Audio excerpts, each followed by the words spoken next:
पहले लोग सुबह उठ करके मंजन दातून कुल्ला करते थे, मोहल्ले का हाल जानते थे, रात की मच्छरदानी हटाते थे। लेकिन अब पेट्रोल का दाम देखते हैं सबसे पहले कि पता नहीं किस दिन किस रात बढ़ जाए। ये वो देश है जहां लोग तेल कभी लीटर में नहीं डलवाते, 100 का, 200 का, 500 का या टंकी फुल कर दो ऐसा कहा जाता है। रोज रोज कौन गुणा भाग करे। वो बात अलग है कि जैसे बिस्किट के पैकेट में नग कम होते चले गए, वैसे ही तेल भी कम होता जा रहा है। कम तो कच्चे तेल के दाम भी हुए हैं, लेकिन पिछले 11 दिन में 4 बार डीजल पेट्रोल के दाम बढ़ चुके हैं। सरकार की ओर से सांत्वना आती है कि यार देखो, 75 दिन तक हमने वो बढ़ने नहीं दिया था। पेट्रोल का दाम, डीजल का दाम 75 दिनों तक आपको महफूज रखा। पलट के ये सुनाया जाता है कि तेल कंपनियों को चुनाव जो लड़ना था, इसलिए वो नुकसान उठा करके भी खुश थी। पेट्रोलियम मिनिस्टर ने खुद बताया था कि 1000 करोड़ का नुकसान हर रोज हो रहा है। सवाल यह है कि 7.5 रुपए दाम बढ़ने के बाद इस 1000 करोड़ के नुकसान में बचा कितना, क्योंकि तेल के दाम तो तब तक बढ़ेंगे जब तक तेल कंपनियों का नुकसान पट ना जाए। कितने रुपए और महंगा होगा पेट्रोल और डीजल, सारा गुणा भाग करेंगे आज। नीट परीक्षा लीक की भी बात करेंगे और सुप्रीम कोर्ट ने एनडीए की जो तगड़ी क्लास लगाई है उसकी, और तमिलनाडु में चुनाव के बाद भी जो सियासी उठापटक चल रही है उसकी भी खबर लेंगे। नमस्कार, अपन है कुलदीप और आप देखना शुरू कर चुके हैं the Lalan top show. Brought to you by Sharda University and Saluja Gold. Where the software engineer meets the gifted content writer. The world comes together at Sharda University. Credit card के बिल की तरह petrol diesel के दाम आज फिर बढ़े। Petrol की कीमत 2 रुपये 61 पैसे बढ़ करके दिल्ली में 102 रुपये 12 पैसे प्रति लीटर हो गई। डीजल 2 रुपये 71 पैसे महंगा हो गया और अब 95 रुपये 20 पैसे प्रति लीटर तक पहुंच गया। बाकी राज्यों का भी हिसाब किताब आपको बताएंगे, पर ये तस्वीरें पहले देखिए। महाराष्ट्र के अकोला से आई हैं। वंचित बहुजन अघाड़ी ने बैलगाड़ियों की एक रैली निकाल करके संदेश देने की कोशिश की। अभी खबर यह है कि 15 मई से अब तक पेट्रोल की कीमत कुल 7 रुपये 35 पैसे प्रति लीटर बढ़ चुकी है। 7 रुपये 35 पैसे का इजाफा कुल हो चुका है। डीजल में कुल इजाफा अभी तक हो चुका है 7 रुपये 53 पैसे। जाहिर है कि तेल के दाम बढ़ेंगे तो इसका बोझ तो लोगों पर पड़ेगा ही। लेकिन पेट्रोल डीजल महंगा होने के बीच हिंदुस्तान टाइम्स की एक रिपोर्ट ने तेल के दामों पर हंगामा काट रखा है। देश की 3 सरकारी तेल कंपनियां हैं, OICL, BPCL और HPCL। इनका पेट्रोल डीजल बाजार में 90% से ज़्यादा हिस्सा है। रिपोर्ट में लिखा है कि जनवरी से मार्च 2026 तिमाही में कुल मिलाकर के करीब 19,470 करोड़ का मुनाफा इन्होंने कमाया है। ये मुनाफा पिछले साल के इसी क्वार्टर के मुकाबले करीब 41% ज़्यादा है। 1 मार्च के बाद से स्ट्रेट ऑफ हॉर्मुज़ बंद है। मार्च में ही कच्चे तेल के दाम $110 प्रति बैरल के ऊपर जा चुके थे। बावजूद उसके तेल कंपनियों ने अच्छा मुनाफा कमाया है, पर यह ध्यान रखना चाहिए कि ये 3 महीने का है। जनवरी फरवरी भी इसमें शामिल है जब युद्ध नहीं हो रहा था। वैसे तो ये रिपोर्ट 21 मई की है, लेकिन चर्चा में आज सुबह से है। लेकिन हम आपको थोड़ा और बड़ी तस्वीर दिखाते हैं, थोड़ा और पीछे लेकर के चलते हैं, देखते हैं कि किस कंपनी ने पिछले 3 साल में कितना मुनाफा कमाया। 2023-24 से शुरू करते हैं। तगड़ा प्रॉफिट बनाया था उस साल ऑयल मार्केटिंग कंपनियों ने। वित्त वर्ष 2023-24 में तीनों कंपनियों ने 81,000 करोड़ से ज़्यादा का प्रॉफिट कमाया। इंडियन ऑयल ने करीब 39,619 करोड़, BPCL ने 26,859 करोड़ और HPCL ने 14,694 करोड़ का मुनाफा कमाया था। अगला साल थोड़ा डाउन रहा। तीनों कंपनियों का कुल मुनाफा घट करके 27,602 करोड़ रह गया। 2024-25 इंडियन ऑयल का प्रॉफिट घट करके करीब 12,962 करोड़ रह गया और BPCL का 13,275 करोड़ रह गया और HPCL का 7,365 करोड़। फिर 2025-26 में तेल कंपनियों की कमाई दोबारा तेजी से बढ़ी। तीनों कंपनियों ने 77,280 करोड़ रुपए का प्रॉफिट बनाया। इंडियन ऑयल का मुनाफा बढ़कर के 36,802 करोड़ पहुंच गया। BPCL ने 23,303 और HPCL ने 17,175 करोड़ का फायदा कमाया। लेकिन सरकार का कहना है कि तीनों तेल कंपनियों को हर रोज 1000 करोड़ रुपए से ज्यादा का घाटा हो रहा है। पेट्रोलियम मंत्री हरदीप पुरी खुद ये बात कह चुके हैं। कुछ लोग तो 1500 करोड़ से ज्यादा का नुकसान बता रहे हैं। इस पर कोटक महिंद्रा बैंक के संस्थापक उदय कोटक का बयान भी चर्चा में रहा। Confederation of Indian industry CII के मंच पर उदय कोटक ने कहा था कि तेल कंपनियों का मुनाफा खत्म हो चुका है, वाइप ऑफ हो चुका है, आने वाले समय में दाम बढ़ेंगे ही बढ़ेंगे। इसी मंच पर हरदीप पुरी ने कहा था कि पिछले साल में जितना मुनाफा तेल कंपनियों ने कमाया वो 3 महीने में साफ हो गया। आज के दाम बढ़ने के बाद से पेट्रोल में कुल 7.5 रुपए की बढ़ोतरी अब तक हुई है। क्या है मौजूदा स्थिति? क्या तेल कंपनियां अब भी घाटे में तेल बेच रही हैं? और उस मुनाफे का क्या हुआ जो पिछले कुछ सालों में तेल कंपनियों ने कमाया था? ये सवाल हमने एनर्जी एक्सपर्ट नरेंद्र तनेजा से पूछे। वो फिक्की में एनर्जी सिक्योरिटी ग्रुप के चेयरमैन रह चुके हैं। ब्रिक्स बिजनेस काउंसिल में भारत के एनर्जी सेक्शन को हेड भी कर चुके हैं। जब से युद्ध शुरू हुआ, अगर आप तब से देखते हैं, तेल की कीमत जो है वो $100 से ऊपर चली गई पर बैरल। और पिछले दिनों हमने देखा है कि इन्होंने कुछ कीमतें बढ़ा भी दी हैं 3 किस्तों में, है ना। और तो अभी भी मुझे लगता है इनका जो प्रतिदिन का अंडर रिकवरी, आप उसको बोलिए घाटा तो कहना, घाटा भी कहा जा सकता है, लेकिन अंडर रिकवरी शब्द का ये प्रयोग करती हैं कंपनियां। तो मेरे हिसाब से 500 करोड़ का लगभग 400 से 500 करोड़ प्रतिदिन की अंडर रिकवरी आज होनी चाहिए, क्योंकि 3 दफे कीमत बढ़ चुकी है। और पहले जो थी वो 1000 करोड़ थी, उसके बाद वो घट के 750 करोड़ प्रतिदिन हो गई। आज की तारीख में मेरे ख्याल से 500 करोड़ प्रतिदिन का होना चाहिए, जो अंडर रिकवरी जिसको बोलते हैं। एक बहस चल रही है कि तेल कंपनियां मुनाफा कमा रही हैं और आम आदमी महंगाई से परेशान है। इस बहस में नरेंद्र तनेजा ने एक महत्वपूर्ण बात जोड़ी है। वो कहते हैं कि आम आदमी पर महंगाई का बोझ पड़े या नहीं वो अलग मसला है, लेकिन तेल कंपनियों की बैलेंस शीट नहीं बिगड़नी चाहिए, क्योंकि इनके कंधों पर देश के 90% तेल की जिम्मेदारी है। और जब ये कंपनियां वैश्विक बाजार में तेल खरीदने पहुंचती हैं तो वहां राजनीति नहीं, बैलेंस शीट देखी जाती है। दुनिया की बड़ी बड़ी तेल कंपनियों से मुकाबला करना होता है। अगर ये कंपनियां घाटे में रहती हैं तो इन्हें तेल मिलने में मुश्किल हो सकती है। बहुत प्रॉफिटेबल ये कंपनी है, कम से कम मुझे तो नजर नहीं आता। प्रॉफिट कमाती नहीं है पिछले दिनों में, हमने देखा है। लेकिन आप ये देखिए, अगर कोई कंपनी जो है जिसका एनुअल रेवेन्यू है, मान लिया $100 बिलियन है एनुअल रेवेन्यू, जैसे इंडियन ऑयल है, $100 बिलियन से भी ज्यादा है। अगर उसमें आपने प्रॉफिट कमा लिया 10,000 करोड़ का या 8,000 करोड़ का, तो कॉमर्शियल की दुनिया में ये पब्लिक सेक्टर कंपनियां जरूर पर हैं, तो कंपनियां तो कोई बहुत इंप्रेसिव माना जाएगा, मैं तो कम से कम इसको नहीं मानता। दूसरी हमको ये देखना है कि ये कंपनियां जो है, इनके ऊपर जिम्मेदारी है कि पूरी दुनिया में जाके आप तेल लेकर के आइए। पूरी दुनिया के अंदर आप जाइए, जहां उत्तरी ध्रुव से दक्षिण ध्रुव के बीच में जहां जहां तेल मिलता है, ये जाना होता है इनको। अगर इनकी बैलेंस शीट बहुत कमजोर हो जाती है तो ये बाहर जाकर के जो तेल खरीदारी करती हैं, नेगोशिएशंस करती हैं या क्रेडिट मांगती हैं कि भाई आपको 10 दिन का क्रेडिट दीजिए या 20 दिन का क्रेडिट दीजिए, और इनको compete करना पड़ता है चाइनीज कंपनी के साथ, कोरियन कंपनी के साथ, जापानी, ये बड़ी बड़ी कंपनियां जो आयात करती हैं तेल का एशिया के अंदर, तो वो फिर इतना आसान नहीं होता। तो मुझे ऐसा लगता है कि जो इन कंपनियों को देखने का नजरिया एक तो ये होता है, हम कहें ये तो सरकारी कंपनियां हैं और हम उसको सिर्फ जो है एक राजनीतिक चश्मा पहन लें, उसे देख लें। वो चश्मा कांग्रेसी हो सकता है, वो बीजेपी का हो सकता है, वो समाजवादी पार्टी का हो सकता है, वो टीएमसी का हो सकता है। उन चश्मों से हम देखेंगे तो फिर तो कोई नतीजे पे हम पहुंच नहीं सकते, क्योंकि ये कंपनियां वो हैं जिनके ऊपर आपने ये जिम्मेदारी दी है कि देश का 90% तेल आप दुनिया से लेकर के आइए। और दुनिया में उनको नहीं पता कांग्रेस, बीजेपी, समाजवादी के चश्मा क्या होता है। उनको तो आप डॉलर दीजिए तो तेल मिलेगा, डॉलर नहीं देंगे तेल नहीं मिलेगा।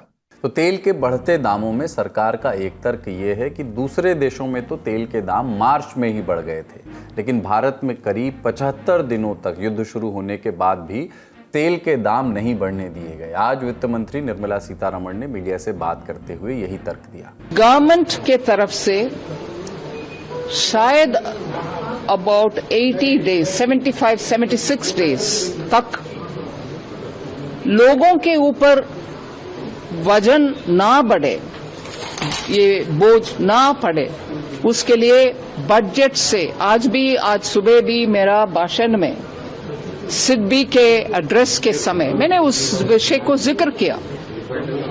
More than 1 lakh crore annually this year we have given through the excise duty reduction. Had we not given that reduction at that time, even at that time 10 rupees would have been the increase at that time itself. So we have given, and that is almost 1 lakh crore on the budget. But the increases now are coming from the oil marketing companies because they are the ones who are procuring and selling.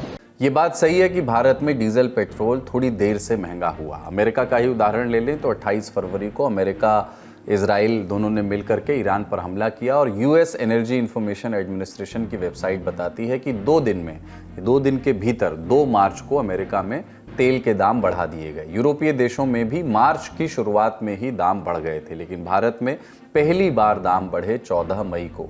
तब तक सारा भार तेल कंपनियों ने उठा रखा था। अच्छा, कहाँ कितना बढ़ा अगर ये देखें तो भारत अभी संभली हुई स्थिति में नज़र आ रहा है अगर ग्लोबल कंपैरिजन करें तो। आज जब हम अपने शो के लिए रिसर्च कर रहे थे, इंडियन एक्सप्रेस, मनी कंट्रोल, तमाम वेबसाइट्स हमारी टीम ने खंगाली।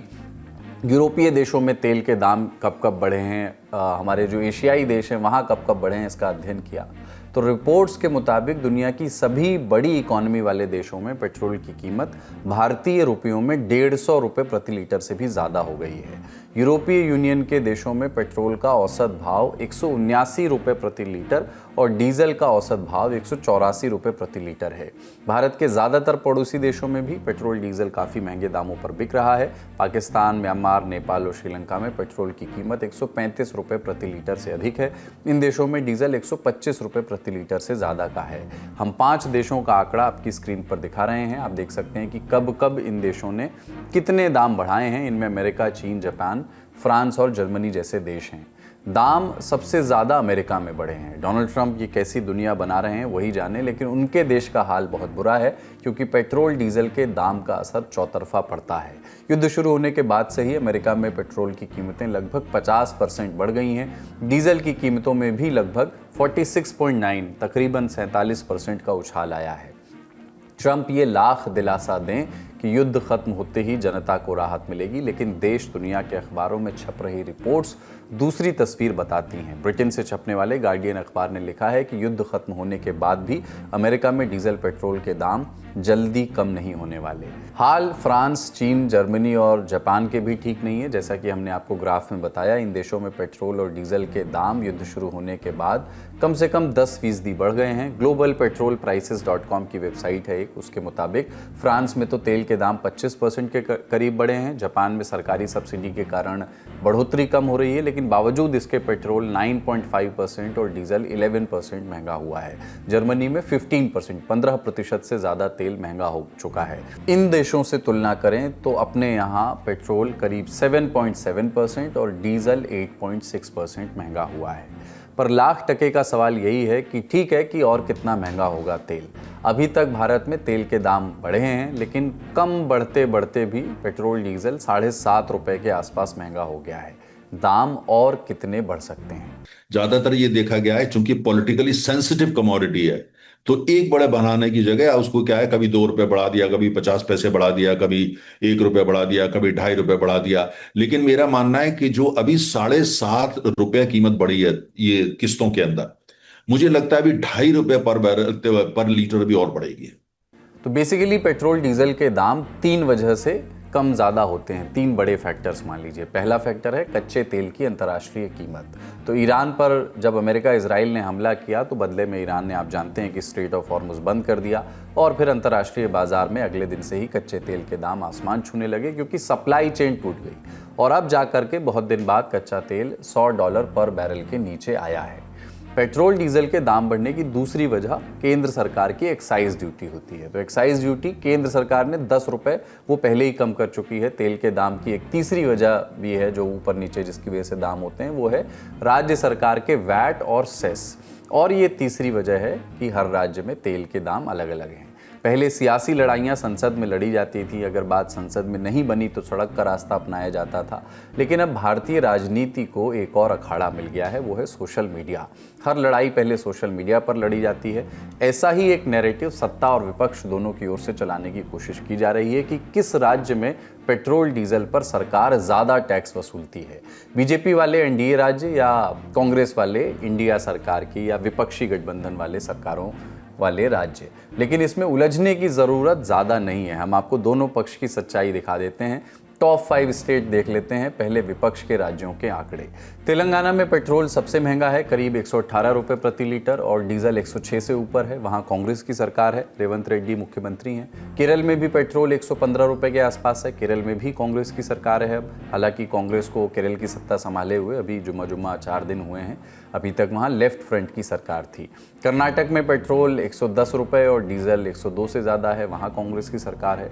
तमिलनाडु में भी डीजल 103 रुपये के ऊपर है। विजय की टीवीके ने भी जल्दी वहाँ सत्ता संभाली है, पहले डीएमके का शासन था। पंजाब में पेट्रोल 104 रुपये के करीब है, वहाँ आम आदमी पार्टी की सरकार है, अगले साल चुनाव भी होने हैं। तो किस राज्य में कितना प्रतिशत टैक्स वसूला जा रहा है और पिछले साल कितने हज़ार करोड़ राज्य सरकारों ने वसूले हैं, आप स्क्रीन पर देख सकते हैं। जो टेबल आपको दिख रही है वो ये बताने के लिए काफ़ी है कि कांग्रेस और विपक्षी राज्यों में तो खूब टैक्स वसूला जा रहा है। विपक्षी राज्यों में टैक्स ज़्यादा होने से तेल महंगा है।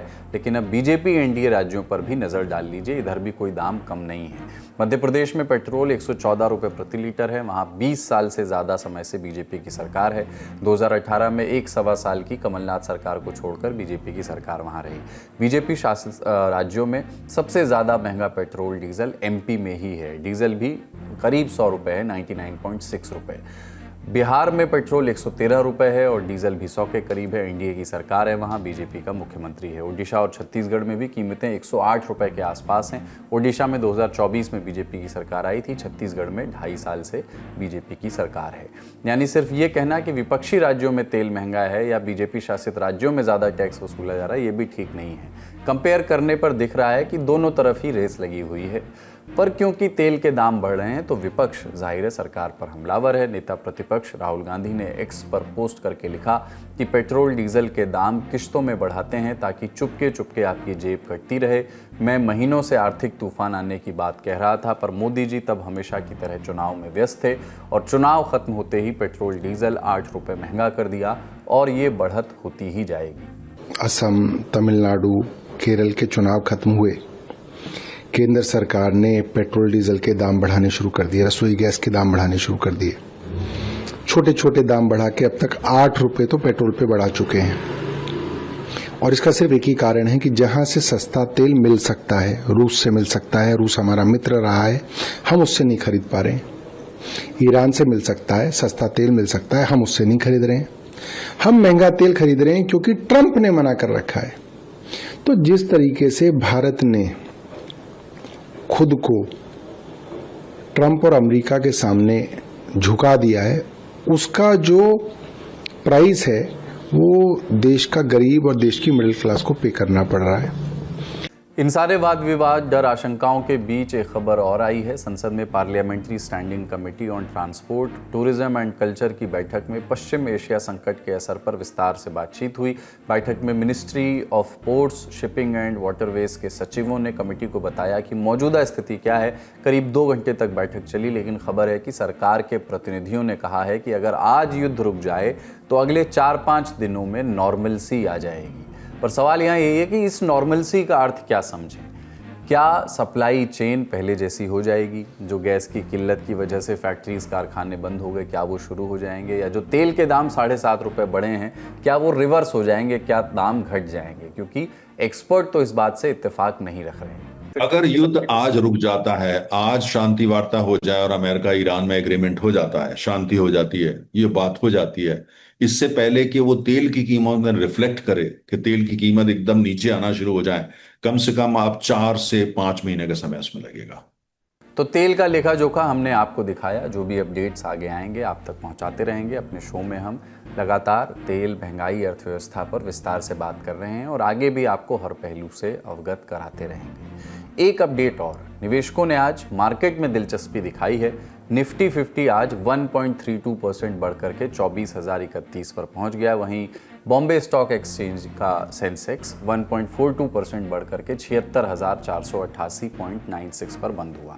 तो बड़ी खबर में फिलहाल इतना ही। अब बारी है सुर्खियों की। भारत का सबसे भरोसेमंद Saluja gold TMT bars. Saluja gold TMT। अब सही पकड़े हो कॉन्ट्रैक्टर बाबू, मजबूती सब कुछ है। बेहद दुखद है कि उन्होंने पिछली गलतियों से कोई सबक नहीं सीखा। किसने कहा? सुप्रीम कोर्ट ने। किससे कहा? NTA से। डॉक्टरों और मेडिकल छात्रों की ओर से याचिका लगाई गई थी, मांग की गई थी कि नेशनल टेस्टिंग एजेंसी को रिप्लेस किया जाए। आज कोर्ट में इन याचिकाओं पर सुनवाई हुई। जस्टिस PS नरसिम्हा और जस्टिस आलोक आराधे की बेंच ने निराशा जताई है। कोर्ट का कहना है कि 2024 में पेपर लीक के आरोपों पर गाइडलाइंस दिए गए थे। तब कोर्ट के निर्देश पर एक कमेटी बनी थी जिसकी अध्यक्षता पूर्व ISRO chairman doctor K Radhakrishnan ने की थी और कुछ सुझाव भी इस कमेटी ने दिए थे। जस्टिस PS नरसिम्हा की बेंच ने कहा कि NTA ने पिछली घटनाओं से कोई सबक नहीं लिया। तो कोर्ट ने NTA से पूछा है कि कमेटी की सिफारिशों पर क्या कदम उठाए गए, उसकी एक स्टेटस रिपोर्ट कोर्ट में पेश की जाए। साथ ही कोर्ट ने कमेटी के चेयरमैन डॉक्टर K राधाकृष्णन को भी निर्देश दिया है, उनसे भी पूछा है कि कमेटी के सुझाए कौन कौन से कदम उठाए गए हैं। जवाब 3 दिन के भीतर दाखिल करने हैं। अगली सुनवाई शुक्रवार यानी 29 मई को होगी। अगली सुर्खी, तमिलनाडु में विपक्ष के खेमे में बगावत अब एक स्टेप आगे चली गई है।